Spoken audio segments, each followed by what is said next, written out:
जानिबा chia seeds रो उपकारिता। Chia seeds रे हमर बहु परिमाण रे fibre, protein, calcium, magnesium, iron और ओमेगा 3 फैटी एसिड भरपूर मात्रा रे अछि। यह हमर गट हेल्थ को भलो रखि थाए, स्किन को भलो रखि थाए, हाड़ को मजबूत रखि थाए, ता सहित हमर ब्लड शुगर को मध्य बैलेंस करके रखि थाए। आसंतु जानिबा को हम केमिति खाइबा। जदि आपण चिया सीड्स सहित लेबू ऐड करी खाउचंती ताले आपणकर वेट लॉस बहुत फास्ट हबो। आउ जदि आपण चिया सीड्स सहित अदा मिसेकी खाउचंती ताहाले आपणकर सर्दी कफ ठंडा रु आपनको बहुत आराम मिलिबो।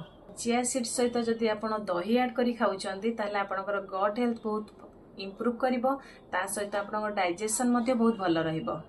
जदि आपण चिया सीड्स सहित हळदी ऐड करी खाउचंती ताहाले आपणकर जॉइंट पेन सहित आंठु गंठी पेन मध्ये आपनको रक्षा मिलिबो। जदि आपण चिया सीड्स सहित कदली मिसेकी खाउचंती ताहाले आपणकर मसल रिकवरी हबो।